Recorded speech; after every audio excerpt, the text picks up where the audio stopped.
Hey friends, Emily here. Thanks so much for stopping by for another video. I truly appreciate that. If you haven't already, please hit the subscribe button and the bell next to it so that you'll know every single time that I upload a new video. I've started to get a few video requests, and I think I am going to start with the ones who want to see a complete mix done. And with doing so, I can kind of break things into separate videos, such as one where we're working on drums or the vocals or doing some gain staging, mix bus. So what I've got for this session is a little bit of a cinematic song that I did a couple of years ago. And for this, I have wiped all of the plugins clean and have incorporated my new mix template. So all of this is going to be brand new, and we're going to mix it from start to finish. So again, make sure you're subscribed and that you've hit the bell icon so that you'll be notified each time a new video comes out in this series. So I've got all of the faders at 0 here, and this second half down here is my mix template. I've got my VCA faders here, some vocal processing, all of my parallel buses, my effects, my stereo master. This is going to be the master volume. I've already got that turned down just a little bit. And this is my stereo bus, or as some people refer to, your mix bus. And I've just got a little bit of this Waves plugin here. I really like it. I pretty much always set it on the mic setting, which is the EMI console. Spike is your SSL, and the Nevo is obviously the Neve. I don't really know of any other plugin that's like this. I think there's something similar with the whole Slate thing, but I kind of dropped that a long time ago. And then everything else here is this isn't engaged, so we won't worry about that right now. But this is something that you would send to your clients. It's going to be it's going to have a limiter on there, and it's going to, increase the volume so that they can kind of get an idea of what the master version would sound like. Next is my tape. This is my print track. This is what I will print, and then that will get sent to mastering, and this is just a meter for that. This isn't going anywhere. This is just a master fader to check my levels, and I've got a few different types of meters on there that I like to check. And of course, we've got our SonarWorks. I put this on here to have on my mix template, but we're actually just going to bypass that. When you watch tutorial videos, especially in audio tutorial videos in YouTube, we're all listening on different headphones, different monitors, different listening rooms, different acoustic treatments. So, none of that matters. You're going to have to kind of apply these techniques to your own session and listen to it in your environment and through the plugins that you have, because everything is going to be different. These are just techniques that you can try to see if that works on a particular session that you have. But let's go ahead and hit play and see what we're working with.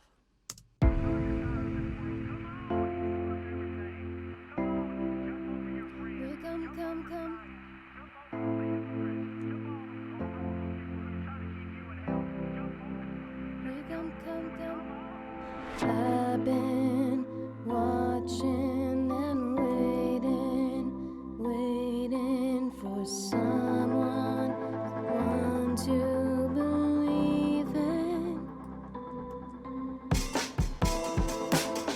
I know heaven will come, you come with me, baby.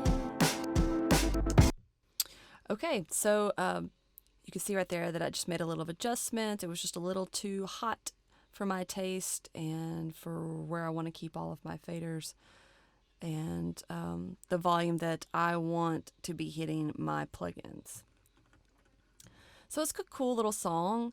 It's mellow, it's cinematic, it's poppy. And the next thing that I usually do, of course, is listen through the entire song and then kind of figure out what I want to do. How do I want this song to make me feel, because when we mix these things, we're putting everything together to, to get the emotion across to the listener. We've got all of our tracks here. They were recorded.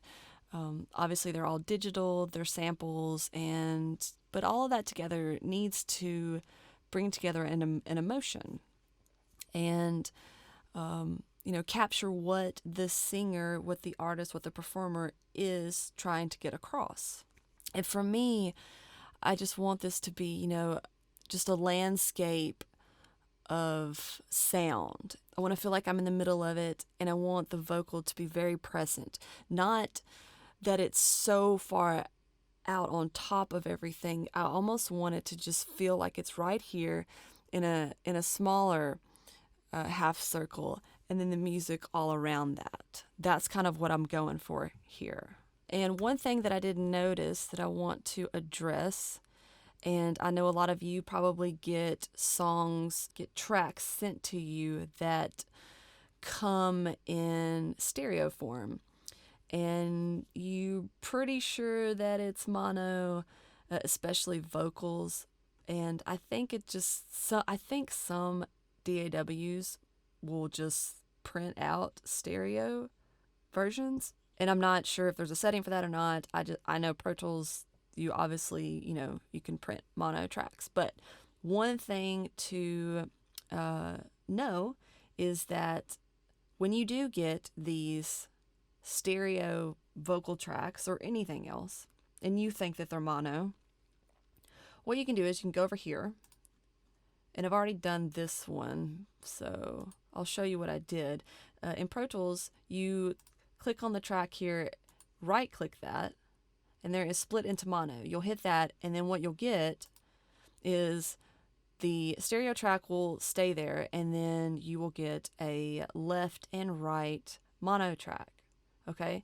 So one way after doing this that you can make sure that this is in fact a stereo track, that both of them split into mono are the same thing, is to put just any plugin that you've got. I'm going to use the trim here, that's got the polarity switch right here. Okay, so what we'll do is I'll play the left and the right that were split into mono together, and then I will flip the phase. See what happens. Come, come, come. Will you come, come, come? Will you come? It goes away.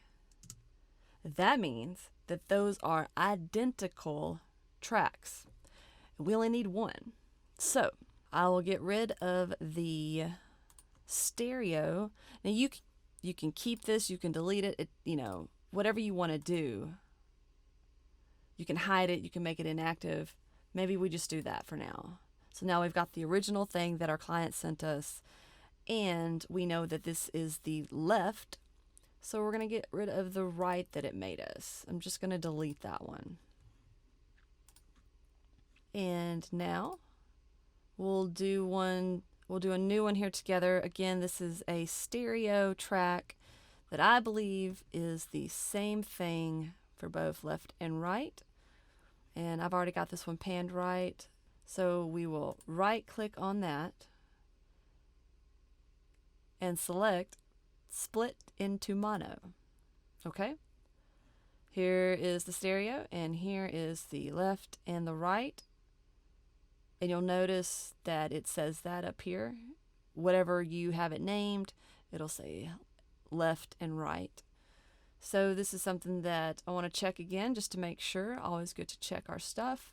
I'll go ahead and hit that. Will you come, come, come? Will you come, come? So again, it cancels it out, so I know that they're the exact same. So we want to get rid of the left one.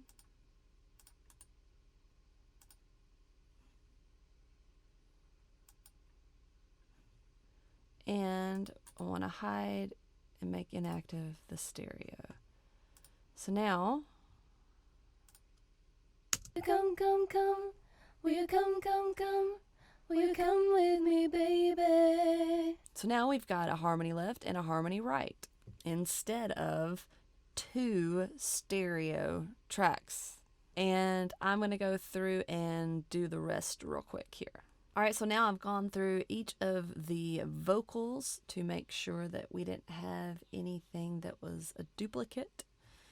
And we're good to go. Now the next thing that I will do is give it another good listen, make sure all of my gain staging is correct, and then find what tracks really make up the foundation.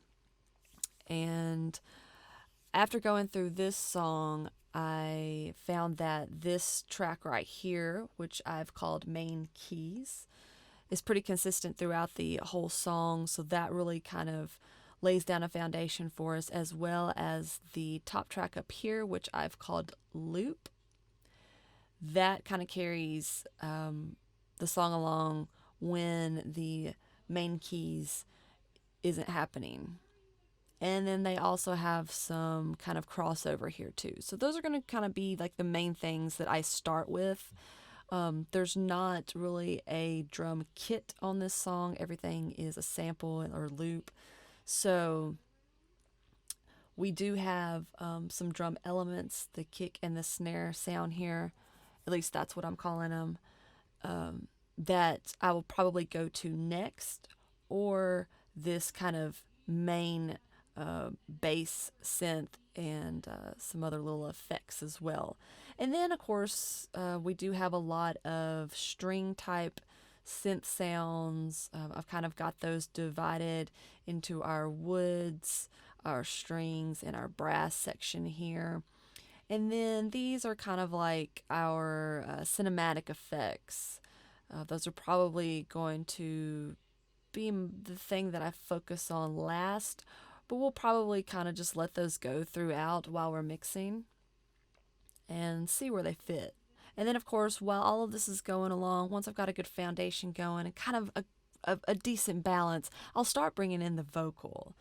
I don't want that to be the thing that I start with first, because if I start listening to the vocals so much, especially, a higher register singer, I feel like it kind of kills my ears a little bit sooner than listening to the lower end stuff. So those 2 main tracks are what I'm going to start with. And you can catch all of that when we pick this up in the next video. So make sure you hit the subscribe button and the notification bell so that you won't miss the second part to our mixing session here from start to finish.